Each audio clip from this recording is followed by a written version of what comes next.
નિર્દોષ લોકોને જેલમાં પુરાવાનું ષડયંત્ર કર્યું છે. આ નિવેદન મારું તે દિવસથી લઈ આજ દિવસ સુધીનું છે. હવે આ વિડીયો સાંભળો. 1 લાખ આદિવાસીઓ એકઠા થયા ને એટલે માનવતા યાદ આવી. તો એનો અર્થ એમ થયો કે આ આખા કેસની અંદર સીધી સૂચના ત્યાં બેઠેલા 2 માણસોએ આપી છે, ચૈતર વસાવાને જેલમાં પૂરવાની. પણ સરકાર સૂચના આપે તો સરકારનો કર્મચારી અધિકારી એનો ઓથોરાઇઝ માણસ આપે. મુખ્યમંત્રી ક્યારેય કોઈને સીધી સૂચના ન આપે. આમાં સીધી સૂચના આપી છે. મુખ્યમંત્રી શ્રી ભૂપેન્દ્ર પટેલ સાહેબ તથા માનનીય નાયબ મુખ્યમંત્રી શ્રી હર્ષભાઈ સંઘવી સાહેબે 18 દિવસનો એક દીકરો હોય એવી માને જેલમાં મોકલી. પણ એ કેસમાં જે સંવેદનશીલ બાબત એવી હતી, એક મહિલા કન્વિક્ટને 18 દિવસનું નવજાત બાળક હતું. એટલે એ જે બાબત છે જ્યારે સરકારના ધ્યાન પર આવી તો રાજપીપળાની સરકારી વકીલ જે કોર્ટમાં સરકારી વકીલ છે એને મુખ્યમંત્રી અને ગૃહમંત્રીએ કેમ માનવતાનો સંદેશ ન આપ્યો? માનનીય ભૂપેન્દ્રભાઈ પટેલ અને હર્ષ સંઘવીએ એવો નિર્ણય લીધો.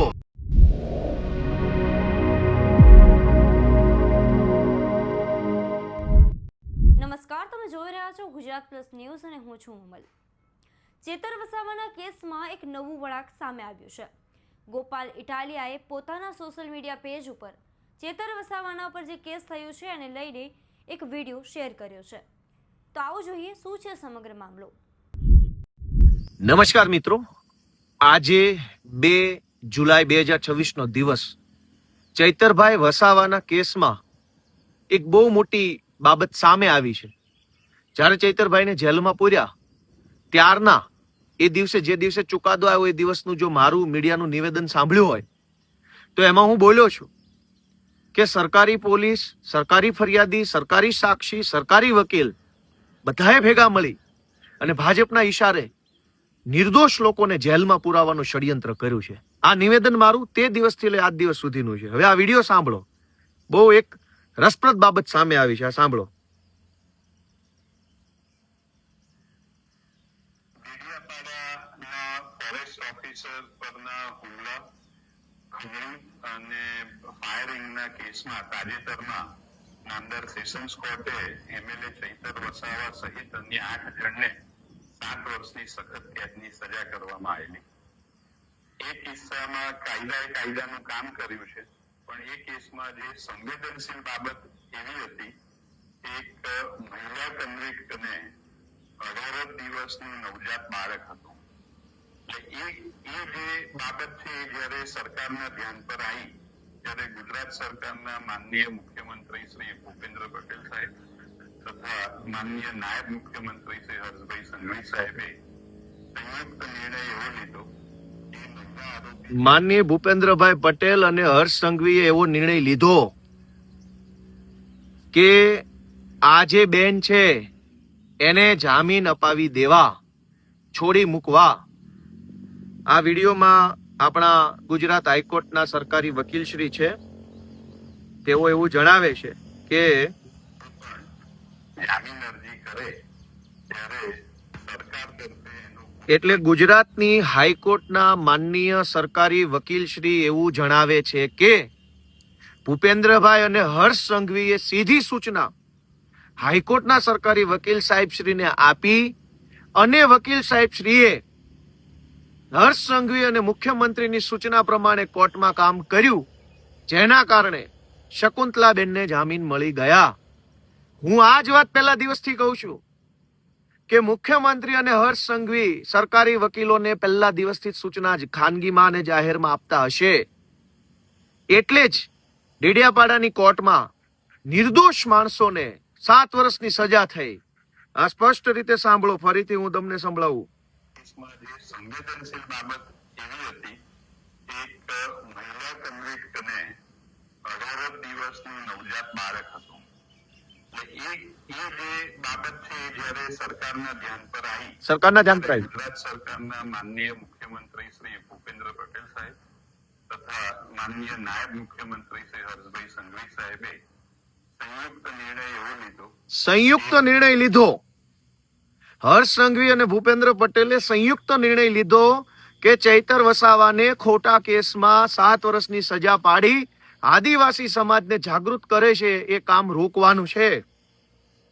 આ ખેલ આજે ખુલ્લો પડી ગયો. હાઈકોર્ટના માનનીય સરકારી વકીલ શ્રી પોતે બોલે છે કે એને સરકારમાંથી સીધી સૂચના મળી અને કોની અધિકારીની નહીં, કાયદા વિભાગના આઈએએસ ની નહીં, કાયદા વિભાગના સચિવ, ઉપસચિવ, નાયબ સચિવ, મદદનીશ સચિવ વગેરેની નહીં, સીધી ગૃહમંત્રી હર્ષ સંઘવી અને ભૂપેન્દ્ર પટેલની સીધી સૂચના મળી. તો એનો અર્થ એમ થયો કે આ આખા કેસની અંદર સીધી સૂચના ત્યાં બેઠેલા બે માણસોએ આપી છે, ચૈતર વસાવાને જેલમાં પૂરવાની. અને હવે એવું કહેવામાં આવે છે કે માનવતાનો સંવેદનશીલ અભિગમ રાખ્યો. ભાઈ ડેડિયાપાડાના કેસમાં રાજપીપળાની સેશન્સ કોર્ટમાં પણ સરકારી વકીલ હતા જ. તો રાજપીપળાની સરકારી વકીલ જે કોર્ટમાં સરકારી વકીલ છે એને મુખ્યમંત્રી અને ગૃહમંત્રીએ કેમ માનવતાનો સંદેશ ન આપ્યો? ત્યાં તો સરકારી વકીલે જે કાંઈ દલીલો કરવાની હતી એ કરી, ખોટી સજા પડાવડાવી. અને હવે મુખ્યમંત્રી સંવેદનશીલ થઈ ગયા, ગૃહમંત્રી માનવતાનો અભિગમ દાખવતા થઈ ગયા. શું કામ? કેમ કે આજે ડેડિયાપાડાના પીઠા ગ્રાઉન્ડમાં 1 લાખ આદિવાસીઓ એકઠા થયા ને એટલે માનવતા યાદ આવી. પહેલા તો તમે અમાનવીય કૃત્ય કર્યું, 18 દિવસનો એક દીકરો હોય એવી માને જેલમાં મોકલી. અને હવે આદિવાસી સમાજ આક્રોશમાં આવ્યો, જાગૃત થયો, બોલતા થયા કે કેમ અમારા નેતાને જેલમાં પૂર્યા છે. તો માનવતા યાદ આવી ગઈ હર્ષ સંઘવીને. અને માનવતા યાદ આવી જ છે તો માત્ર એક બેન પૂરતી કેમ? એ બધાય નિર્દોષ જ છે. તમારી રાજકીય લડાઈ ચૈતર વસાવા સાથે છે, પણ આ કેસમાં 9 આરોપી પૈકી ચૈતર વસાવાને બાદ કરતા બાકીના બધા જ માણસો બિન રાજકીય છે, ખેડૂતો છે, એમની પત્ની છે, એમની દીકરીઓ છે. તમને માનવતા જ યાદ આવી તો બાકીના બધા લોકોને કેમ જેલમાં પૂરી રાખ્યા છે? હર્ષ સંઘવી અને ભૂપેન્દ્રભાઈ પટેલને એટલી જ વિનંતી, અને ગુજરાતભરના આદિવાસી સમાજને મારી તો એટલી વિનંતી છે કે આખો રાજકીય કેસ છે, આખો રાજકીય સ્ટન્ટ ઉભો કરવામાં આવ્યો છે. આજે હાઈકોર્ટના સરકારી વકીલ શ્રી જે બોલ્યા છે એનાથી સાબિત થઈ ગયું કે આખા કેસની અંદર મુખ્યમંત્રી અને ગૃહમંત્રીને શરૂઆતથી લઈ અંત સુધી બધી માહિતી છે. છેલ્લી વાર આ વિડીયો સાંભળી લો શું બોલે છે. આરોપી જ્યારે પણ સાંભળો. એ કિસ્સામાં કાયદાનું કામ કર્યું છે, પણ એ કેસમાં જે સંવેદનશીલ બાબત એવી હતી, એક મહિલા કન્વિક્ટને 18 દિવસનું નવજાત બાળક હતું. એટલે એ જે બાબત છે જ્યારે સરકારના ધ્યાન પર આવી ત્યારે ગુજરાત સરકારના માનનીય મુખ્યમંત્રી શ્રી ભૂપેન્દ્ર પટેલ સાહેબ તથા માનનીય નાયબ મુખ્યમંત્રી શ્રી હર્ષભાઈ સંઘવી સાહેબે સંયુક્ત નિર્ણય એવો લીધો કે મહિલા આરોપી જ્યારે પણ જામીન અરજી કરે ત્યારે સરકાર તરફે એનો કોઈ પણ જાતનો વિરોધ કરવાનો નથી. જેથી એ સૂચનાને અનુસરીને ગુજરાત સરકારના પ્રોસિક્યુટર તરીકે સૂચનાને અનુસરીને એટલે કે સરકાર સૂચનાઓ આપે છે, અને સરકાર સૂચના આપે એ તો હું સમજુ છું, પણ સરકાર સૂચના આપે તો સરકારનો કર્મચારી, અધિકારી, એનો ઓથોરાઇઝ માણસ આપે. મુખ્યમંત્રી ક્યારેય કોઈને સીધી સૂચના ન આપે. આમાં સીધી સૂચના આપી છે. એનો અર્થ એમ કે ચૈતર વસાવાને જેલમાં પૂરવા માટેનું આખું ષડયંત્ર હર્ષ સંઘવી અને મુખ્યમંત્રીએ ભેગા મળીને કર્યું છે એવું આજની આ બાબત પરથી સાબિત થાય છે. જય આદિવાસી.